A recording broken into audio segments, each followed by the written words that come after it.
I have my notes. I might just look down a little bit. So just so you know.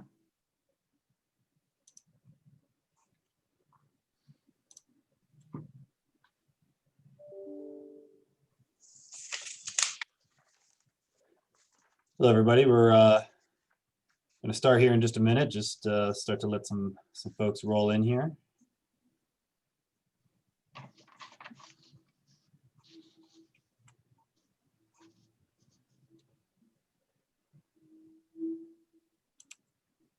Hey, Diane, nice to see you. I know everybody can't speak, so I'm saying hi to you and Vicky. Cool.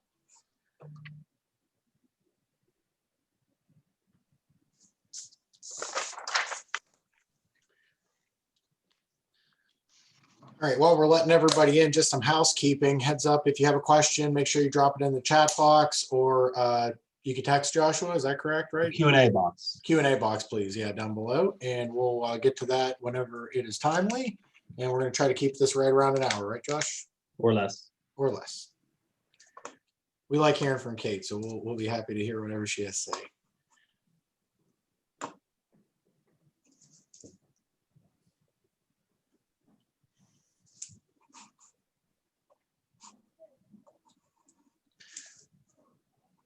All right, Josh, want to get going? We good? Sure. All right, so welcome everybody to our webinar today. We are very, very fortunate to have the newly appointed Director of Development with the Pittsburgh Foundation, Kate McKenzie. And Kate is one of our key advocates in the region for charitable giving and philanthropy. And we're going to learn all about the Pittsburgh Foundation and some of the things going on in our charitable community around the region, some of the needs we have, and some of the ways that clients and folks give back and the right way to do that. Kate, I don't want to belabor your introduction because there's so much cool information we want to get to, and I am personally very excited about charitable giving, as is Josh and our firm. But let me turn it back to you and welcome you and thank you for your time today. We very much appreciate it, and I'll let you get going. So thank you much, Kate. Thank you. Thanks for the introduction, Josh and Joe and Melissa and everyone who's on this call. I appreciate it. I mean, we're in this space where we're on the computer all of the time. So I just want to acknowledge that you're here, and that's great. Whether you're watching this live or recorded, I appreciate you being here to learn about philanthropy, because philanthropy is something that's really personal to the individual, and everyone looks at it a little bit differently. But there are certainly different strategies in which people can learn more and be able to make different decisions about their philanthropy if they feel that it needs to be a little bit tweaked, or if they haven't had a chance to think about really what their legacy or their interests in the community are. So first, I just want to give you a little bit of context as to who the heck I am and what I do. So my job's kind of the best job in the world. I work every day with individuals and families and their advisors. So they're financial advisors. You have fantastic ones, I can tell from being on this call. They're amazing. CPAs, estate attorneys, life insurance providers. I work with all individuals in those kind of groups and their clients to help them create a philanthropic plan. And that could look a million different ways. I work for the Pittsburgh Foundation, and we are just a resource to individuals in the community to be philanthropic. So I'll go into a little bit more about the specific types of ways that people are charitable, because not only is there different ways under the Community Foundation umbrella, which the Pittsburgh Foundation is, but also, just to give directly to nonprofits, as you might be familiar. So context to a community foundation, what is it? There's so many foundations in Pittsburgh and in the country. What is a community foundation? So a community foundation is a group of individual donors who have started funds with an organization like the Pittsburgh Foundation, and they have their individual funds to grant dollars out to the causes they care about most in the community. And that's with either a donor advised fund or a scholarship or something like that. community foundations also have institutional dollars that they grant out into the community to nonprofits who are doing great work or moving certain movements forward, if you will. And so you just kind of think of a community foundation as just a group of people working to make the community better. And that's what we are. Pittsburgh Foundation specifically, we're one of the oldest and largest in the country. Pittsburgh is an incredibly charitable town, and we have a great history of philanthropy here, as you may know, and Western Pennsylvania in general. And I think starting off the conversation, we can frame charity and charitable giving in our region and nationally, just to give you an idea of a starting point. So 1 in 6 people in Pennsylvania is charitable. So my sense is those of you who are listening to this are on this call probably are too. You're giving to your churches, you're being solicited by your alma mater, probably what seems like every day, and other organizations. You're volunteering, you're on boards, you're doing something to get involved and to be charitable. In Western Pennsylvania, shouldn't be a surprise that the average gift annually is more than the national number. So it's actually over $1,000 more. So the average gift size is over $5,000 per individual in Western Pennsylvania versus the national benchmark of about $6,300. So I don't know, I think that's a pretty amazing thing. It's great to live in an area that has that kind of that charitable bent to it, for sure. And so, you know, at a community foundation, we see individuals giving everywhere to any organization you could possibly imagine. But specifically what we see people supporting, and I'm going to get a little bit more into how that's changed for this year, because we're in kind of an, as you're very aware, strange space that's moved into the next year, 2021. But you know, donors are giving to mostly human services organizations, arts and culture organizations, as well as health and community development. So that's kind of where we are regionally here in Pittsburgh.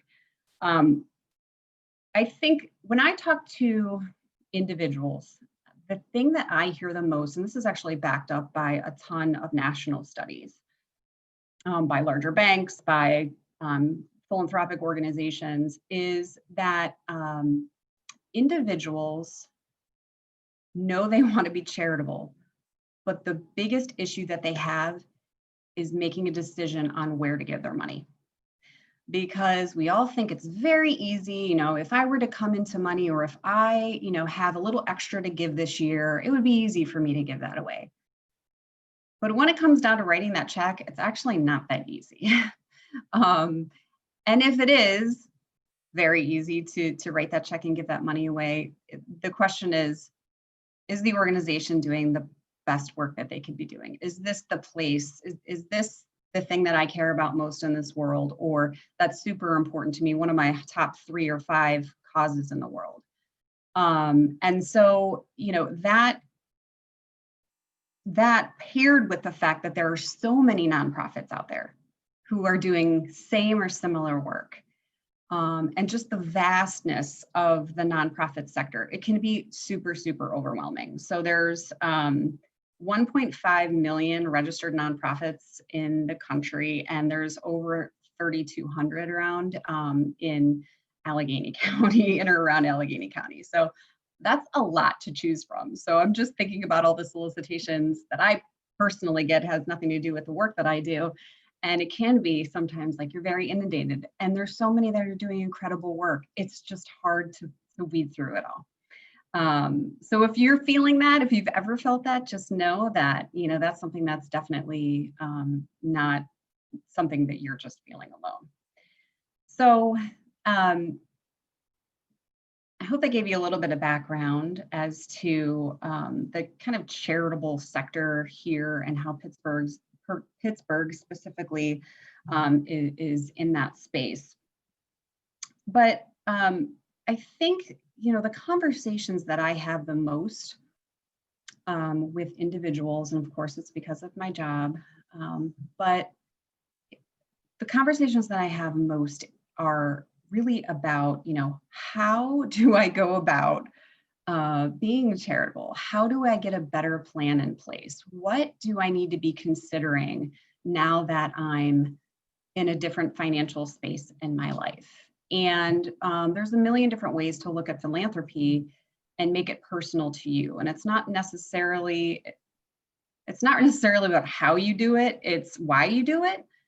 So, your advisors are incredible and can structure, a fantastic way to give, to different charities. And you should look to them for that. And I think that charity works best in all of the conversations that I've had when your advisory team is at the table. So, whether you are talking with, the food bank who does fantastic work, the local shelter that is super full right now and struggling, the, animal rights organizations.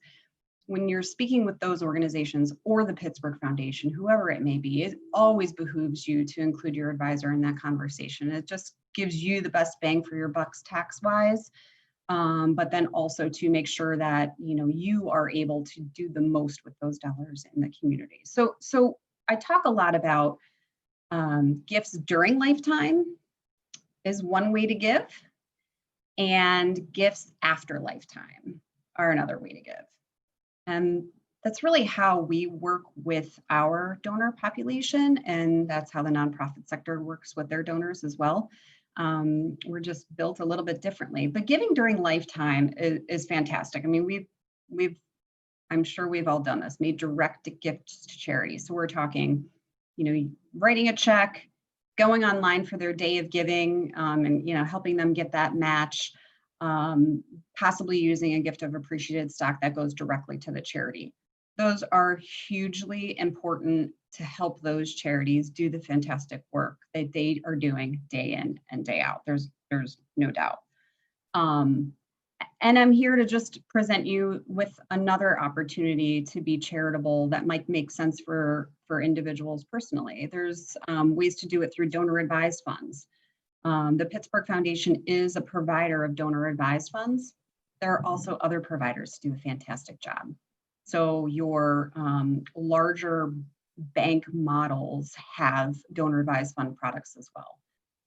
But I just want to talk about the donor advised fund as an option for charitable people for a couple of different reasons. One, it's super flexible, and two, it makes the most sense for people who would like to have a longer term plan for their philanthropy. So let me give you just a quick overview. And guys, I would like pop in anytime when you have a. I got a list of questions for you when you're ready. So yeah, okay. Let me just briefly explain a donor advised fund. So a donor advised fund is basically using an asset like cash, like appreciated stock, making the gift directly to that charitable institution, whether that's the Pittsburgh Foundation or another charitable bank. You get an upfront tax deduction for that gift that you use by the end, in that calendar year. So if you're making it today, it would be for your 2021 taxes. That asset would be create a fund, a personal fund for you, and you would make grants from that fund whenever you choose throughout any given year. It doesn't have to be in that calendar year. So it's a way to get that upfront tax deduction by the end of the calendar year and really take your time and know that you can make gifts to the organizations that you care about or you're solicited by or that you're interested in as you see fit throughout any given time. There's no time frame in which you need to grant out those dollars. So that kind of in very simple terms is a donor advised fund. Joe, what am I missing? Tell me. No. I think that you hit a lot of great stuff. One of a quick point and then a clarification from you, if you will. Sure. So, and I serve as a trustee for our local community foundation here in Washington, and I love community foundations. I think that they serve a major need because it is difficult finding the right place to give money to, right? And not only knowing that they're going to do what they say with it, but that able and willing to do it the right way and legally and all that. So my point is, or my point is, I feel the main value add, not only from the education that community foundations bring. I mean, you guys are the epicenter of educating the community, and here's all the charity landscape. I don't care what you like, puppies, kitties, your church, or what have you. Let's make sure that they're legitimate, that they are able to do the things they say, and we'll help facilitate that. Now, I have to say, and I think that this is an exceptional year for all of us with everything, but when needs come up in the community, part of that community foundation's job is to act as a voice for the community in some regards. Could you talk to that and how like that worked this year with your donors? Because they can choose every year where that money goes within reason. It has to be a legitimate organization, and that's part of your job. But can you talk to that a little bit? Because I know our needs changed really quickly this year. Yeah, for sure. And I think I appreciate you bringing that up, because I think that the major difference, to your point, with a community foundation versus another, a charitable bank provider of donor advised funds or just charitable advice, is that, when you're looking at a community foundation, no matter where you live, they are going to have expertise in the area in which you live. They are going to know the executive directors of the nonprofits that are doing great work, or not great work, but usually great work in your region, and are able to connect donors to the work, to the work, tell the story, show you how it's done, and in some cases show incredible results, right? So 2020 was obviously a really hard year for lots of people in this country, and it hit Pittsburgh and Western Pennsylvania very hard as well in our nonprofit area. So as a community foundation, we knew once the pandemic, we were working from home already, we knew this was going up, it was on its way. We knew that we needed to mobilize and create an emergency action fund, and we did. And we raised over $9 million for organizations that were, and for general operating expenses, which is really important, to provide grants to organizations that were doing work with those who needed it most, basic needs. So we're talking, the food insecure. You saw probably on the news, it was national news from Pittsburgh, the lines to the food bank, housing insecurity, food, clothing for kids, healthcare, childcare for frontline workers that didn't get the break in working from home. They couldn't do that. And so we really jumped in there, and that was also, something that we educated and asked our donors to be a part of too. And they definitely delivered in that sense. They granted about $824,000 from their personal donor advised funds to the Emergency Action Fund, in addition to whatever else they were giving to, right? And so our experts on our staff were able to make grants to those organizations that were really addressing the most pressing needs out there immediately, to get that money out in the hands of the people who needed it the most. So I appreciate you bringing that up, because we work really hard to certainly help people with their personal philanthropy and figuring out what it is that they want to do with their charitable dollars, but also educating to say, this is what we're seeing out there. We know you're watching the news and we're watching the news, but we're also getting phone calls from these nonprofits to say, holy cow, we need help. And this is specifically what we're seeing out there. Thank you. Thank you for I that. have a And question. that's so important. Go ahead, Josh. If somebody wanted to set up their own donor advice fund, Yeah. is there a minimum donation that needs to be made to start the fund?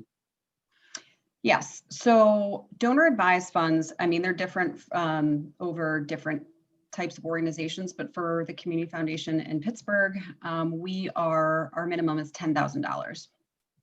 And so I think it's important to say too that how our donor advised fund is a little bit different in that, and it's such a Pittsburgh way to describe it. It's just Pittsburgh, is that all of our funds have a permanently endowed component to them.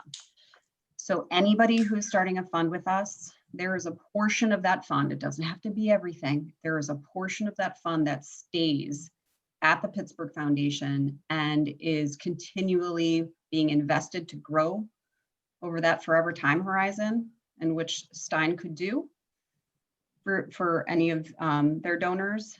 And it will continue to distribute dollars out to the causes that the donor cared about when they established the fund. So it's not going into, an unrestricted fund. It's not the Pittsburgh Foundation decides where it goes after I'm no longer here.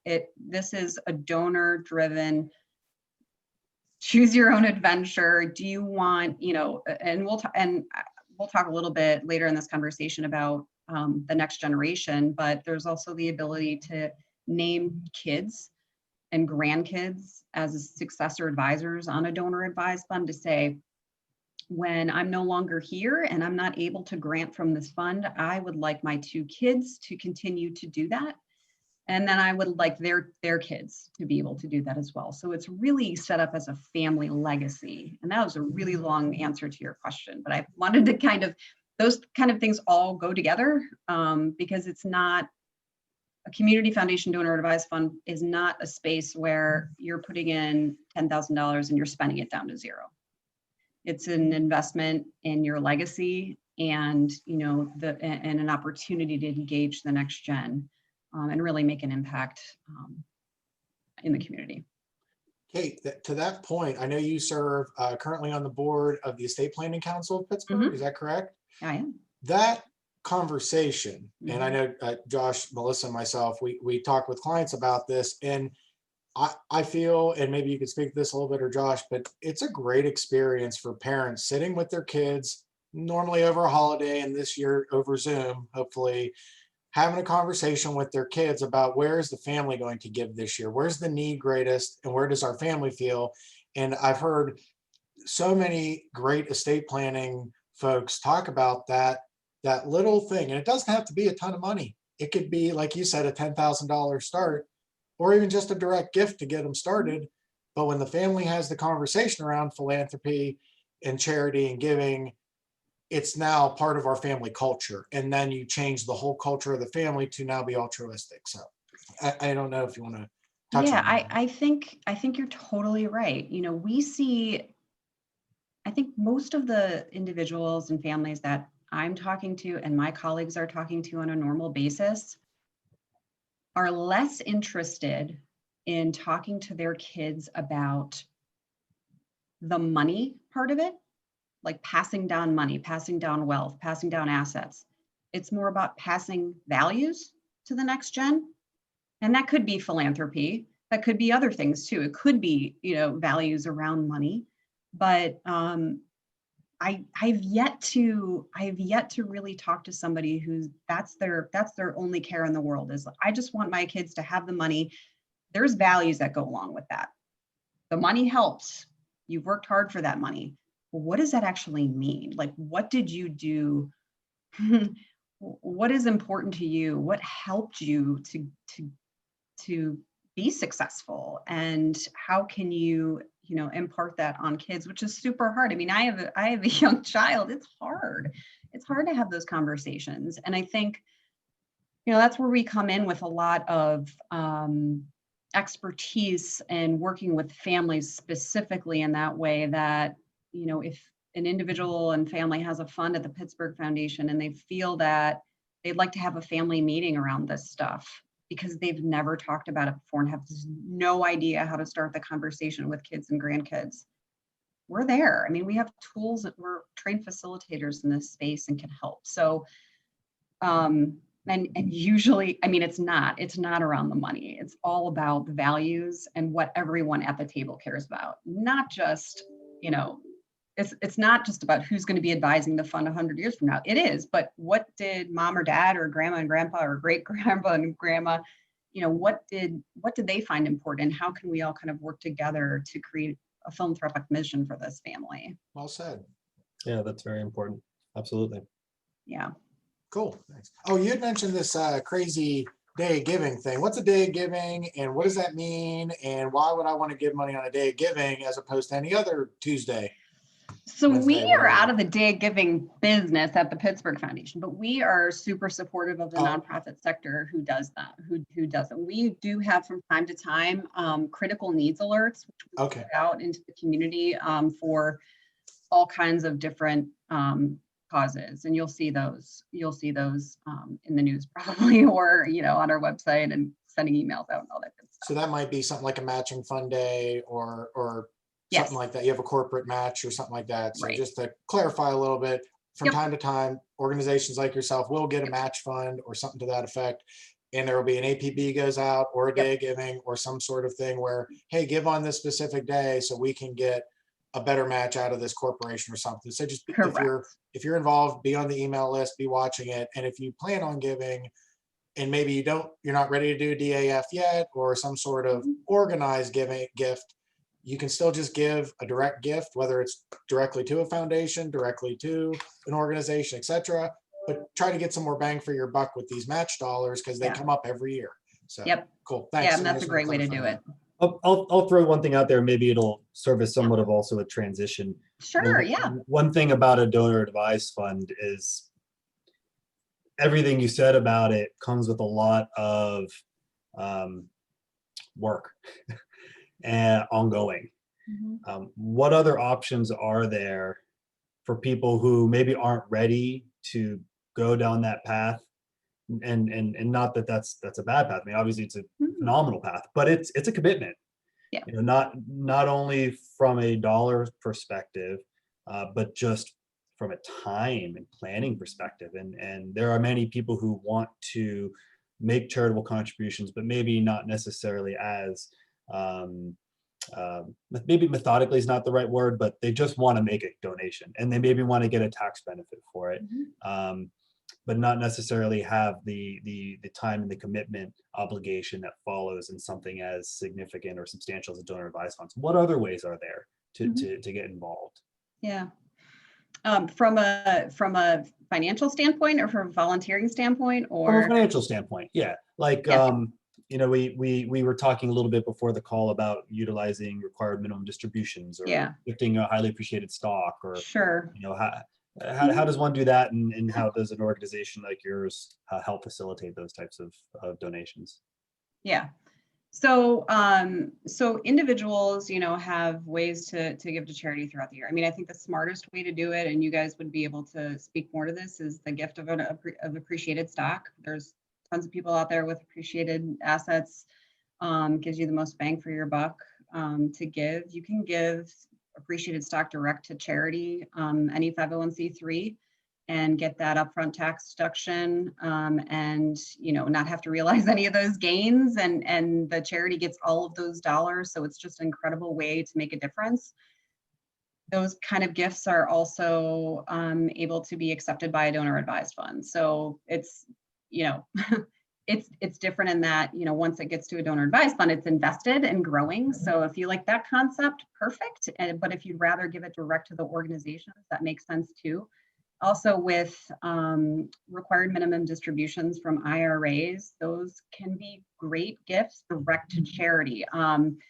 RMDs cannot be used to add to a donor advised fund in any product, any donor advised fund product, but RMDs are a fantastic way, so you don't have to claim the income on your taxes and then give it directly to charity for their use. And We don't want you using your RMD to fund your own donor advised fund, I believe. Right, exactly. But you can't, there are other funds at the Pittsburgh Foundation in which you can do that. We have scholarship funds that individuals can set up for But Kate, just as a point of clarification, say, Josh and Melissa wanted to give a DAF, but they're real busy with their kids. They could, in theory, default where the gift goes to the foundation and say, you take care of where do you think it goes best? That's an option for a donor. So I think it's more of, so there's no requirement to give money away in any time frame, right? So it's, in some ways there's some, private foundations where you have to give away 5% every single year, or else you're, getting banged, you have taxes, extra taxes and penalties pay. It's not the case with advised funds. So there's no time frame in which we're going to be knocking on your door saying, you need to give this money out by X date. it is more of a conversation to say, we know that you, Mr. and Mrs. Smith, we know that you're interested in helping the homeless population in the North Side. And we know today we got a call from a nonprofit that is really in need of some bedding. Would you be interested in funding that? I mean, it looks like you have a balance to use from your fund. You know, how can we connect you? Do you have an interest in that? And that kind of starts the conversation as to giving that money away. I mean, we're all so busy that it seems like, again, it's hard to make those decisions and know enough and feel comfortable enough about those organizations. But it's nice to have a buffer like the Pittsburgh Foundation or an organization like us to say, you know, this organization's doing great work and actually there's a need, and to connecting those two together. Thanks for that clarification. That's Yeah, good. yeah. Cool. All right. Well, where would you like to head next, Kate? I know you got a great agenda for us here. So So I think we talked a lot about, you know, gifts during a lifetime and the ability to, you know, have some flexibility to, you know, make those outright gifts to charity that make a whole lot of sense and are so needed. The donor advised fund, of course. But some people feel more comfortable with waiting to make gifts to charity through their estate, which makes all the sense in the world as well. And so we also can help with your advisor team, and even if you don't have a fund with us at the foundation, you know, to create an estate gift that works for you. And I know, like, maybe you guys could chime in a couple seconds with just some ideas for assets that would be smart to use in that way. But individuals generally find it easier to part with money when they know they don't need it to live anymore. There are some significant things to consider when you are creating a charitable gift in your estate plan. Obviously, working with your advisor and your attorney are a super smart idea. But using a community foundation or some organization that could help you create more of a plan with your estate gift could be a really smart idea. And let me tell you why. And I talk to a lot of individuals who choose us and don't choose us. I give the information and it's the choice of the individual. But if you're making a large gift, and I guess that's subjective, but making a large gift to a nonprofit at your death, that money is going out the door to that nonprofit and it's gone. They're using it hopefully for the purpose that you earmarked it for. You know, if you wanted to buy that, you know, shelf of books at the Carnegie Library on the 5th shelf, like that, hopefully they're going to be there. If you're working with an organization like the foundation, there's a way that you can support the organizations like the library and like, you know, the food bank or like the animal shelter. But your estate gift would actually start a fund at the Pittsburgh Foundation and continue to give out dollars to those organizations on an annual basis. So it does a couple of different things. One, it helps the organizations to have almost like a line item in their budget that they know that they're getting money from the Mr. and Mrs. Smith Charitable Fund at the Pittsburgh Foundation every year. So it helps sustain them and the work they do. But also there's oversight over where those dollars go, right? Because if you're giving an outright gift, that money is going out to the organization, nonprofit. They're hopefully probably doing the right things with those dollars. But after those dollars are gone unless you're creating an endowment. In the case where you would have a fund like the Pittsburgh Foundation, that's an endowment, we would be making sure that distributions from funds are doing the things that the donor intended. We take donor intent super seriously.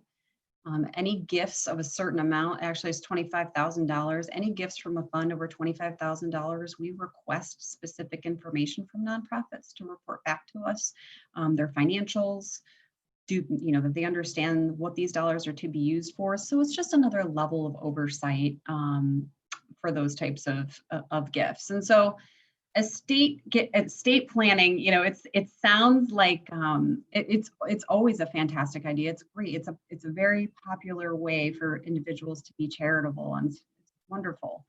It just takes a little bit more strategy to make sure that, what you want to be done with the dollars are actually going to happen when that time comes. That can be a completely different story. So that's what kind of I would say about the estate planning part of it. I think too, there's including you guys in the conversation as experts in this space, assets. I mean, there's certain assets that make more sense than others. And I know you guys are probably talking about that all the time with your clients.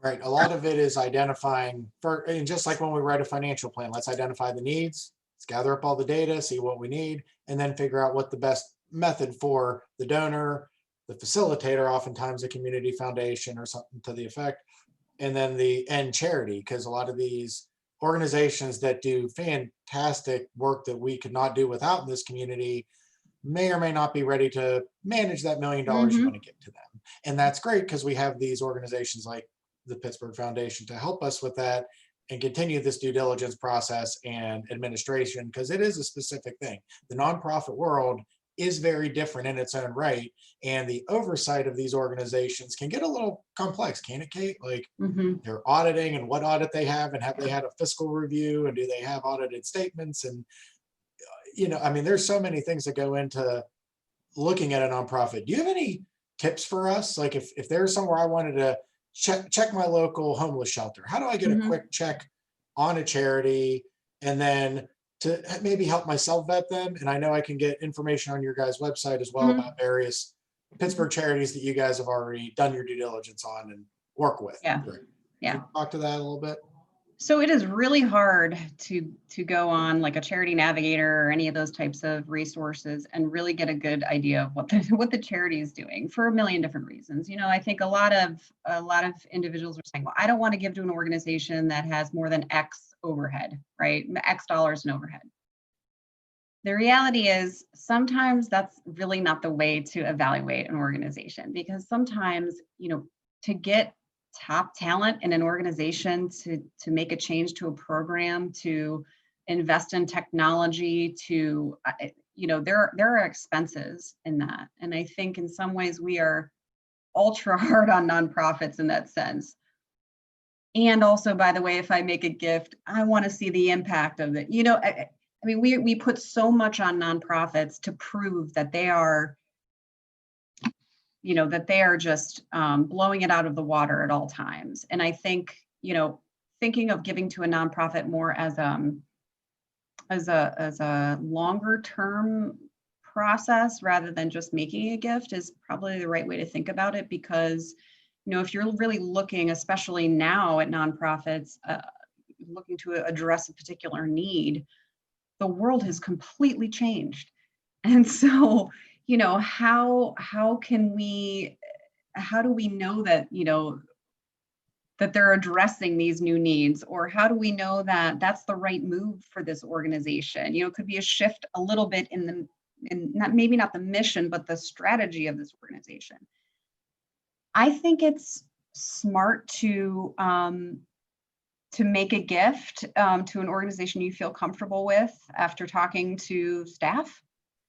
Talk to somebody that you think you can trust there, not keeping them on the phone for an hour and a half because they're probably trying to serve people while they're talking to you on the phone. But also using the Pittsburgh Foundation as a resource. Our department is somebody in development and donor services is where I reside. Our job is to help people give money away to charity. If it's not with us, that's fine. But we want to lead you in the right direction, knowing that maybe someday you would create a fund. It doesn't matter if you do, you don't. But if there's ever a question that anyone on this call has, please, feel free to give me a call and I'll give you the right kind of instruction of who's doing great work. Now, I don't know all the time who those people are because that's just, I'm not in the nonprofit. I'm not on the boots on the ground in the nonprofit world, but we have a ton of staff that are and can make incredible suggestions, which we do all the time. That's really, really helpful.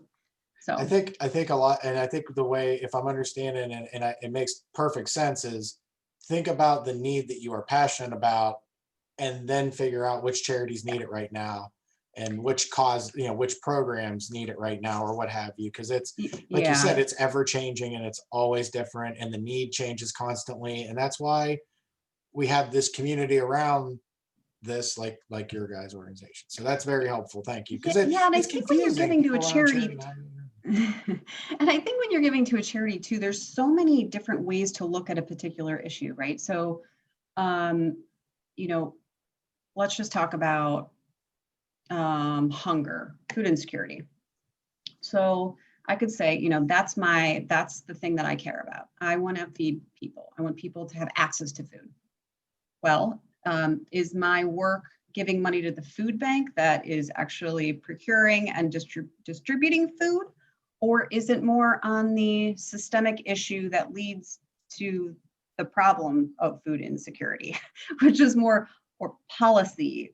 You know what I'm saying? So there are so many ways to look at issues, and that's really why giving philanthropically can be challenging, because where do I go in the issue? Because it runs on a continuum. It's where does it start? Where does it end? Where do I feel like I want to make the impact? And so that's another way that you can decide on the charity. Well, if it's I want to feed people tomorrow, you can find the organizations that are doing that. If it's I want to get food that's not going to be used from point A to point B in Pittsburgh so that Giant Eagle has extra bagels and they want to give it to the housing authority in the north side, I'm going to invest in 412 Food Rescue because that's what they do. So there's just different ways in which you can look at any kind of cause in the community. That's awesome. Thank you. So we got about 15 minutes left, and maybe we could pause, take a couple of questions, see if we have any questions from the peanut gallery, and we'll start wrapping up our stuff. Kate, thank you so much. If you have a question, put it in the Q&A box, and we'll go from there. Josh, while we're waiting, did you have any questions for Kate while we're waiting for Q to come in?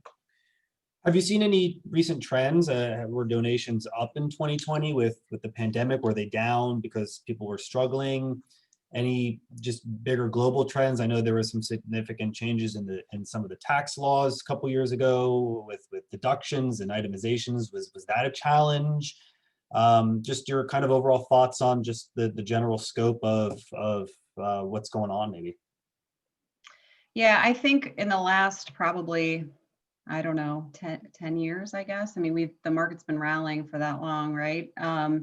We've seen incredible fundraising success at the foundation. I think it has a lot to do, again, with the stock market. Our performance tends to mirror the market. Yeah. So gifts of highly appreciated stock is definitely, we've seen an uptick.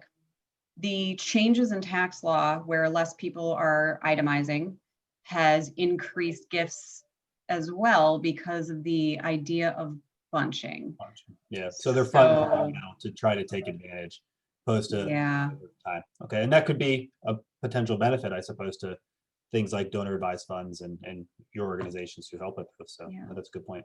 Real quick pause. I just wanted to clarify when we talk about bunching, right? So I can't itemize if I do my normal 5,000 a year, but if I bunch it together and do it all this year, then I will satisfy my itemization requirement and I can itemize my taxes. So talk with your CPA and us. We'll be happy to help you figure that out. But just to clarify that's a little jargony and we don't want to clarify that. Good point. Yeah. I think other trends that we're seeing too, and I know this is nationally as well, I talk with a lot of other community foundations in the country, is the interest in changing or reviewing or creating estate plans, because we are in weird times and this has moved a lot of people to create a plan and start thinking about it. Things have changed in the last few years since they made their last, and they want to do the right thing for their community, or are just ready to start thinking about it. So a lot of those types of conversations have definitely increased. people just seeing the needs around them. That's wonderful. You see that line at the food bank, and you feel like you need to do something, and it puts people into action. And I think not only donors who can afford donor advised funds, but people who just have not a lot of people have a few extra bucks right now, but if they do, they're trying to help their neighbors.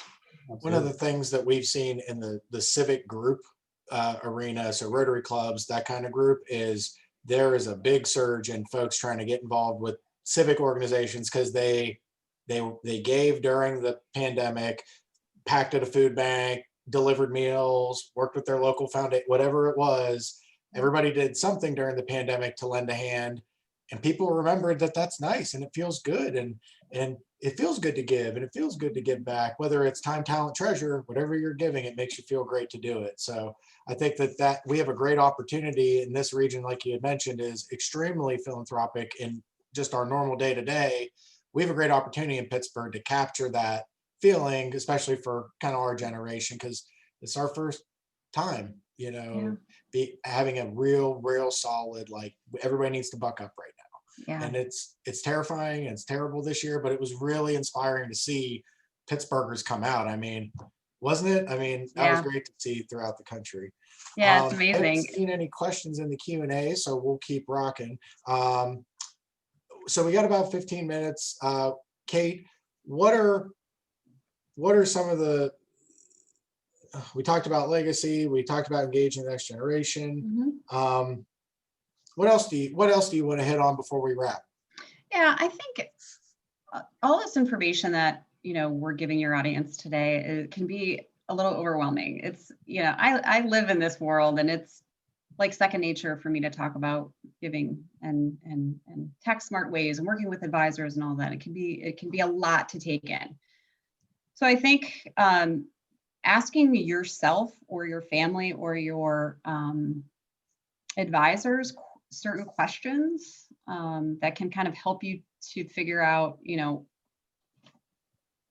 what do I want to do, or how do I, what are the first steps in being charitable, or maybe changing my strategy around giving. I always like to provide some questions for people to think about. So we talked a lot about passing down values to the next generation. So thinking about what those are, either writing them down, thinking about what those are, and, maybe not doing anything right away, maybe just taking some time to reflect on those things.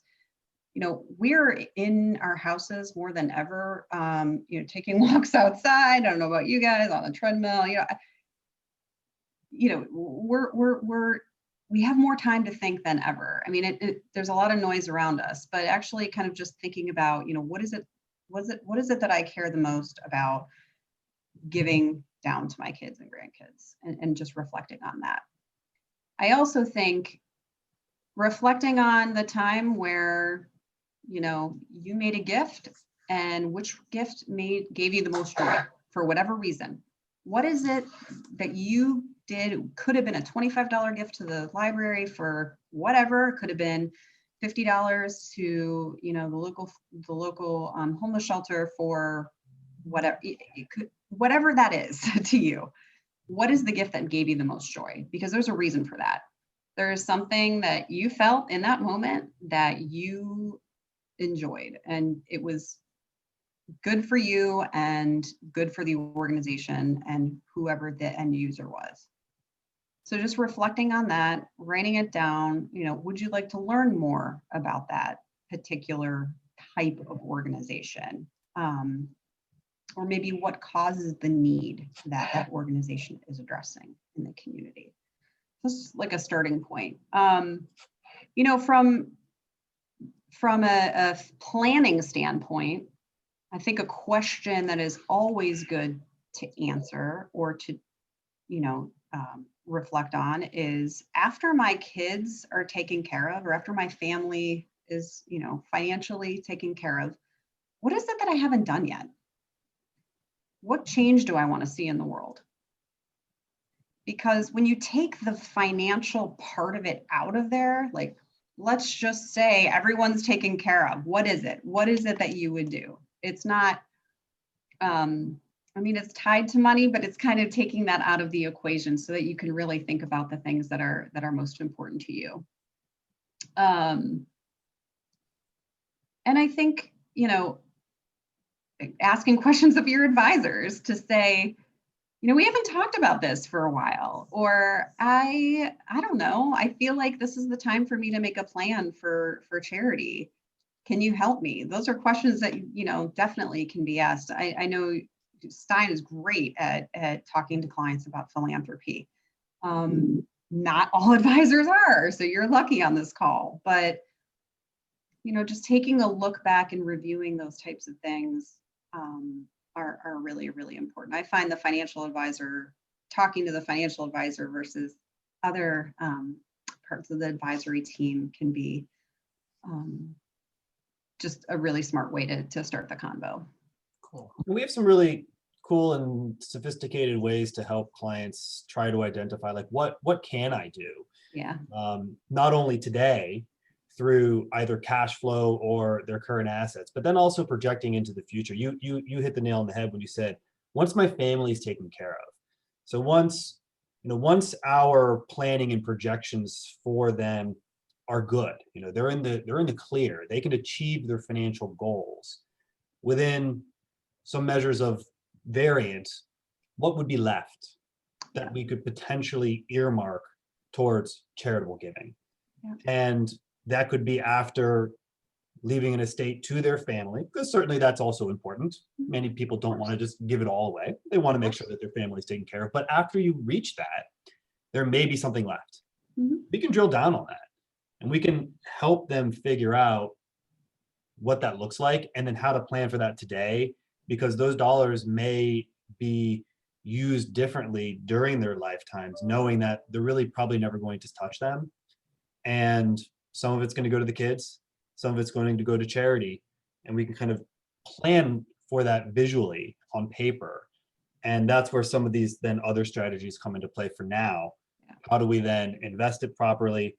And if you're giving while you're living, how do you do it most efficiently from a tax perspective? And of course, everything that we've talked about in terms of the emotional aspect of giving is important, but also the efficiency of it. Because if you can save money in taxes while you're alive, why wouldn't you, right? Yeah. And that's what you had touched upon, the highly appreciated stock, RMD distributions, donor advised funds, utilizing deductions, things like that. Help today, you get more value from them financially, which means maybe you're giving more, or you're able to do more with it when it's efficient from a tax perspective. So, you know, we're certainly able to and love having those conversations with clients. Yeah, and it's great. It's great having a partner like you guys too, because, you know, again, when everyone's at the table as part of the conversation, the best gifts happen. Because, you know, all minds are needed at the table to figure out how, you know, the donor's impact can be the best. It's all about the donor and their interest and addressing the needs that they're looking at. From anybody out there? I'm sorry. No, you're good. Last minute questions from anybody out there? So while we're waiting for that, let me just make sure I'm reiterating the points, Kate, because I want to make sure that I'm brushed up on this and I'm good. So it sounds to me that charity starts with a conversation, right? I think I want to do something good for somebody else. I should have a conversation maybe with my spouse, my kids, and then my advisors, and start that conversation, bring the pros in so we can help guide you. And whether that's yourself or us or your CPA or your estate planner or whomever, please talk to somebody that knows a little bit about this that can help guide you. And I think you'll be better off for it. The other main points I heard is focus your giving around what gives you joy. If it doesn't make you feel great to cut that check, maybe you find a better place to cut your check. Or something like that. And yeah, I mean, I think those are my main things. And I think learning about what a great resource the Pittsburgh Foundation is and our local community foundations are, because it is, I mean, and I know as a trustee, it is daunting to understand the fabric of the nonprofit sector in a community like the Pittsburgh region, and then vet them all and say, here's who's doing great work. Let's get them the resources they need. And that's such an invaluable resource. And I just want to say thank you to you and your staff and your team, because a lot of great giving gets done in this region because of you, and you help act as a catalyst to get that money to who needs it right now. And we needed it this year. And thank you guys. So No, and to the thank- Pittsburgh Foundation. So It's the best job. It's our donors that are doing it. So and the nonprofits are working so hard and they need the support. So thank you. And just know that, you know, as kind of a takeaway from this conversation, if I can be helpful to anyone who's listening to this, let me know. I work at a nonprofit. I want to help people give money to charity. We'll figure out a way that works best for you. In many cases, I recommend things that aren't Pittsburgh Foundation related. So just know that you're going to get information that's just going to be helpful to you if you're seeking it out. And I'd be happy to hop on a call anytime or an email or a Zoom call if you ever have any types of questions. And if I'm not the person who can get you the right answer, I'll get that answer for you. So just know that if I can be a resource or helpful to you at any time, please reach out. Excellent. Thank you. wonderful. And we'll have Kate's info and the Pittsburgh Foundation's info attached with this. So whether you're watching live, thank you to those that have stuck with us and watched live, or you're watching it later. We really appreciate it. We're for those in the region, this is one of the most charitable regions in the country, and we aim to keep it that way. So thanks everybody for tuning in. We hope everybody took a couple of great points out of this, and whether it's time, talent, or treasure, do something good for your community this month. So Thank you. thanks Thank you. everybody. Have a Thanks so great much. time. Or have a great Take week. care. All righty.